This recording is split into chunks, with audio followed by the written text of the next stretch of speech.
To pile on, man, but y'all are so right about that now. All right, how we doing? Doing good. Good.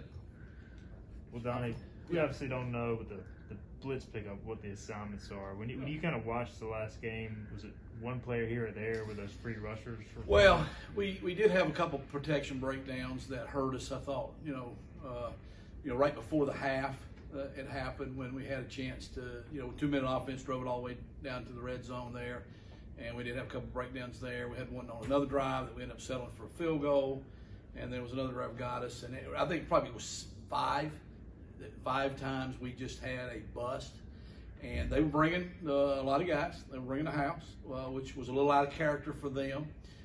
Visiting with them afterwards, we got a lot of good friends on the staff. We kind of talk, and we share information. Because it's a friendly rivalry with them. I was there for a while, and Coach Foster was there, and so it's kind of like that. And, what we were told was they thought that was the way to play us. They'd studied the SMU game. SMU didn't pressure us much, and Holton shredded them, and then I think the Georgia State game, they had blitzed all kind of different ways, and they had hurt us, and they thought that was the way. Said you can't let him get comfortable. And they had a couple good blitz schemes for the run as well. That they were blitzing not just on those 5 passes. That kind of busted the run game up a little bit too. So early our plan had to switch. We're going to run a lot of counter. They'd struggled to defend the counter, and they really had anticipated, I guess, we're going to run a counter. So we had to get to the zone. We got to that early in the second half, had a good drive, had a couple good runs there. Unfortunately, the score kind of got it out a little bit where we didn't have time to just run the ball.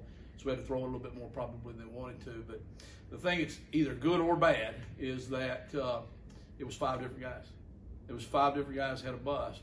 And so we had 2 times Snead was wide open and had to throw it a little bit high, because if you've ever been standing there with a football and a guy runs his helmet right into your chin, it's a little more difficult to throw the ball. And we had the same situation on the other one, and it happened to be Snead. Snead's a great player. He didn't have the best catch radius, so you got to be a little bit more accurate there. And so that kind of broke us down. But I mean, that's something we got to fix, and we're on to the next week with that a little bit. So. On those plays, I guess we're holding guys sacked. Does he have like a hot read, or is it more just he didn't have time to even get to those? Well, he took a couple sacks when it was just a regular rush. The guy got beat, you know what I'm saying, like that, which is part of the game. I mean, their defensive ends are good, their tackles are good, and like that too. Everything's got a hot to it, yeah, it does. Now, sometimes they cover the hot, you know what I'm saying, too. It doesn't mean it's just going to always be wide open like that, but Holton, we took, 4 sacks, I guess, is what he took. He did a couple jobs of scrambling. Our completion percentage probably wasn't what I would like for it to be overall. He had 4 balls he threw away to avoid sacks. He had one where you clock it. That's an incomplete pass. We threw a big bend that was caught, but now says it was not caught. So there's another incomplete pass.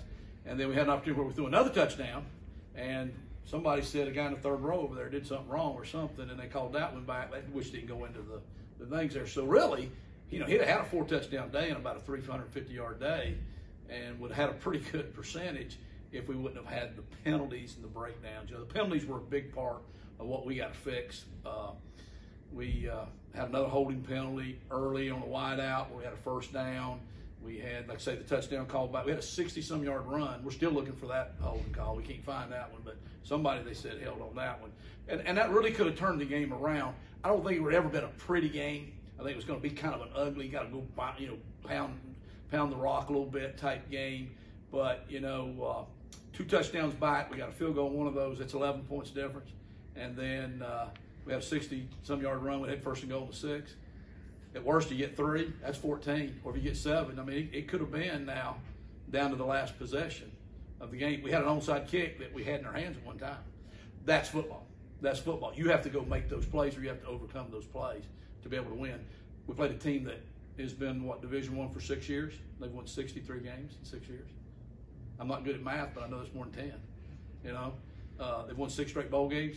You got to go beat them. They're not going to beat themselves, obviously. They're a pretty experienced team. They had a lot of super seniors on the team, and got a lot of respect for them. So anyhow, like I say, that's done now. We got to go play better next week, because everybody gets better from game 1 to game 2, or you're really in trouble. Is South Carolina a team that you feel like that you can score points against, and how do you go about doing that against a team like Well, South Carolina? you have to score some points. I mean, now, are they going to be an easy team? No. in the year 2021, they've never given up a point. I don't think anybody's ever scored on them. So obviously it's not like, okay, we can't wait to go play them, you know what I'm saying? So they're pretty good. The worst SEC team's an NFL team. You know what I'm saying? The worst SEC team is probably, got 7 or 8 NFL guys out there. Their D-line's phenomenal. You know what I'm saying? They're phenomenal, so that'll be a huge challenge for us. Well, we got to find a way. You do think, though, you know what I'm saying? You start out Sunday, you're watching the tape, you go, oh, my God, somebody, better get out the rosary beads or something, or we got to start praying. But every day you keep chipping away, and you go, wait a minute now. Okay, we got something here, we got something here. You form a plan, and then usually by the time you get into the game, you're like, okay, we can do this. You know what I'm saying? We got to execute. But it just comes down to we'll have to go execute. But right now, we got nothing to go on. It's always like this with a couple of games early in the year. New staff, you're not really sure what they're going to do. We're studying old film of other teams where their coaches have been. Well, they'll do some of that, but it's different guys.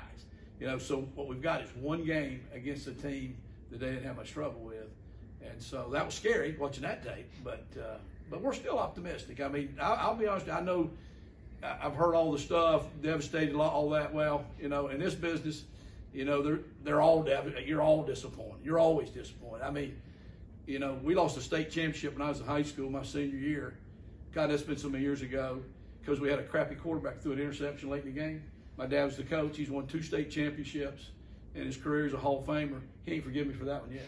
You know what I'm saying? He still ain't forgiven me for that. He'll be 91 next month. So he's still talking about how he can't get over that loss right there. Okay, but I mean, literally, the man can't remember what he had for lunch, but he can still remember I threw that interception.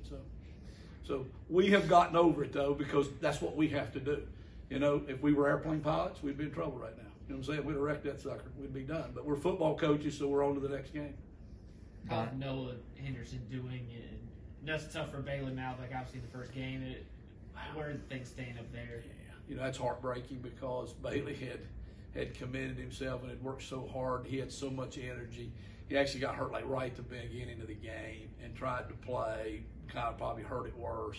So we just feel so bad for Bailey. We're just so thankful that Noah was able to come back and practice and was able to jump in there and play. And Noah played pretty well. He had one of those, everybody had their one. He had one of those protection deals was him, you know what I'm saying? And besides that, though, he did pretty good against their guys. And so he's had a good week. And, we always thought he was a starter anyhow. You know what I'm saying? You can only put 5 out there at one time, but we always thought of him as a starter. And so he'll have to play good this week, because now I'm telling you, the D-line for them is special. They're special. They'll be as good as we'll see. And we saw really good last week. But this one, you're like, oh, my goodness. They're bigger. They're even as fast, but they're bigger. So they seem to kind of game plan and take away Tyler Snead. Is there something you guys are looking to do moving forward to kind of isolate him? Well, I don't, everybody knows where Snead's at. Everybody knows where CJ's at, I think. I mean, they couldn't find Blake Prohl. I guess that's the only one they would have, been in the scouting report was where's he? He didn't come back, so they're going to know. Those guys have to just go work and get open. But he was open. He was open. I don't know what he got. He got 3 or 4 catches underneath. That's kind of his game. He's not a deep threat guy. It's hard to throw to him deep. I think the biggest thing was we had him on 2 of those conversion downs, and he was open, and he got hit right when he was throwing the ball. So we threw one behind him.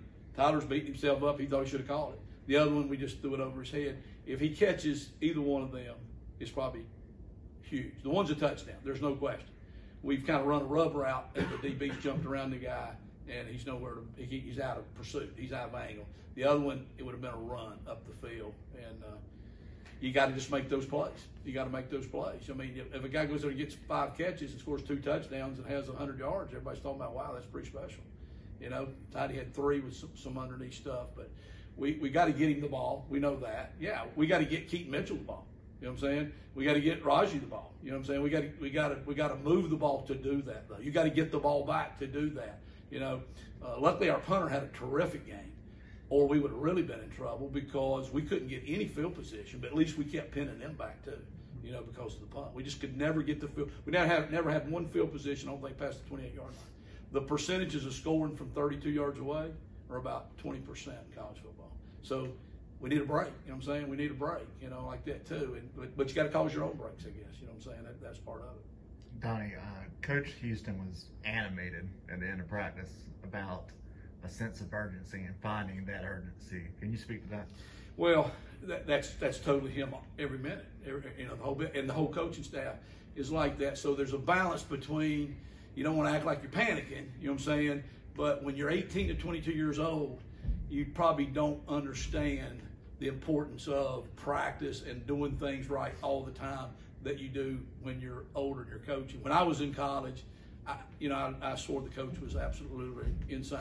This cannot be that big a deal here on a Wednesday.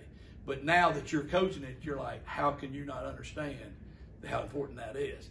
That's just what little bit of maturity that we get, I guess, as coaches. We don't get much of it, you know what I'm saying? But yeah, he was a little bit animated at the end of this practice over a special little thing we were doing, and I think some of the guys thought practice was over, and they thought wrong.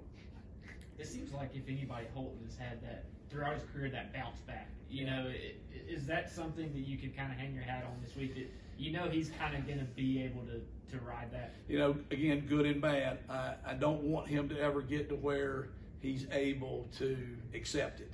You know what I'm saying? Which I don't think it's gotten to that point yet. You know, but he is a really, really tough mentally young man in that he's the quarterback. Okay.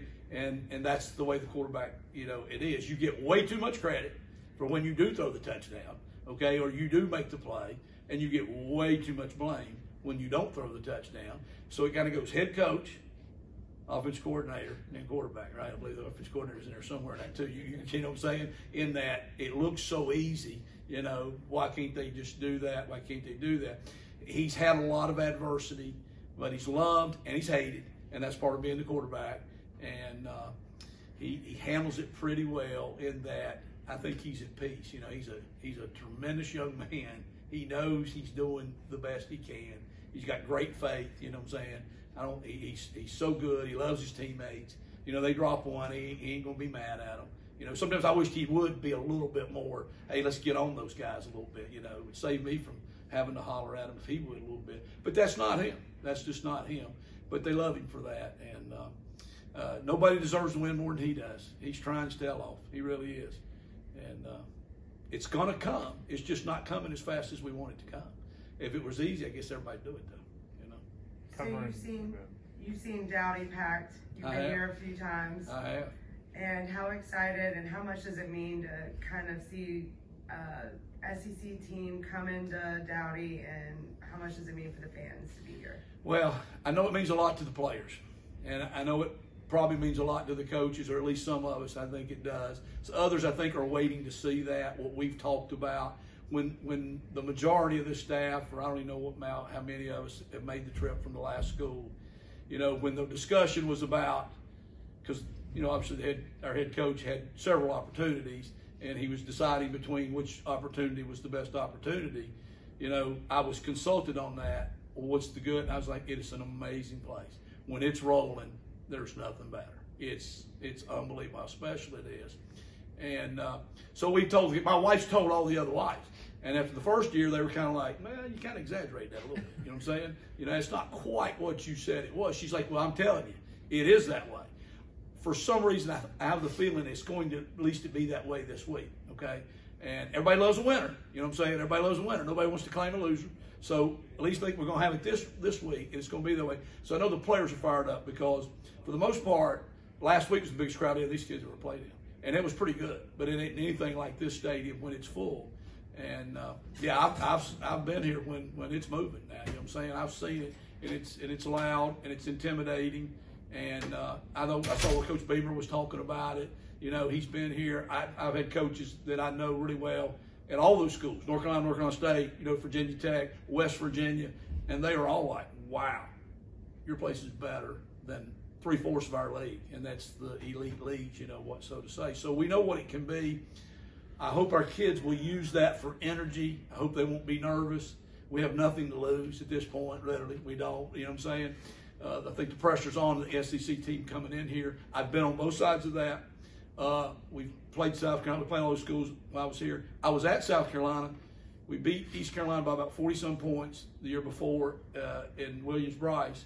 And we came up here in 1991 thinking this is the team we beat by 40-something the year before and got our tails whipped and got abused. And the fans told us about it. I was coming out of the press box. I was like, wow, this must be a hell of a place to coach right here, I bet, because they're having a lot of fun in this place right here, too. So it is a big deal because the SEC's, they're the gods, you know what I'm saying? I mean, in this deal. So I hope we bring it. I hope we bring it. I hope the fans are ready to go because it's going to be an early start. So, I mean, you know, get the Bloody Marys ready, I guess, right? You got to go. Covering Rajay, something tells me he's going to be pretty motivated for this game. So has he told you to get him the ball more at all this You know, time? he doesn't say it in those terms, but he's fist bumped me a lot starting on Sunday. He was kind of like making sure, you know, like, hey, coach, you know, how you doing today? You know what I'm saying? That's just kind of his way of saying, hey, you know, whatever. You know, yeah, you come from a state, and that's the university of, and I guess, you know, they don't recruit you, or they don't recruit you hard enough, whatever they don't do. And you just have family, you just have friends, and, you know, you have friends that are fans of those schools. So, yeah, you got a little bit of extra incentive. We see that when we play the North Carolinas and other schools in this state. We see it with all our kids, too. That's part of it. That's the fun part of it, too. So he gave it everything he had. We didn't get him the ball enough because we just couldn't, you know, at that point. But he played hard. He played good. You know, he had one protection bust in there, too. You know what I'm saying? We got to eliminate that, and he'll give it everything he's got. I have total faith in those two running backs. Coach Beamer talked about recruiting Holton at Georgia. Yeah. How disappointed he was that he wasn't able to get him to come there. So he's prepared for that. What do you kind of think of him, you know, and Holton decided to come here? And Well, you know, Shane's an awesome person. I, you know, had the opportunity to be around him a couple of times when we, you know, playing them when he was at there, and then we played Spurrier and them. He was at South Carolina, you know, on that staff, and then obviously he was out there with really good friends of mine at Oklahoma, and I've made a couple trips out there and sat, you know, in the room with him and had some good conversation with him. So he's a phenomenal recruiter. So obviously he's on a lot of good guys. I'm sure he got a good relationship. His Holton would probably been a fun guy to recruit. I was here when we first started recruiting Holton. It was going to be fun, you know what I'm saying? And then obviously got asked to leave, you know what I'm saying? So we didn't get to finish that job, but came back. He's the first guy standing out here at the door when I got here. So, I mean, he's that kind of an awesome kid. And I know Shane wishes him well, but I'm sure he's not wishing him much well this weekend. You know? Anything else for Coach? Thank you, guys.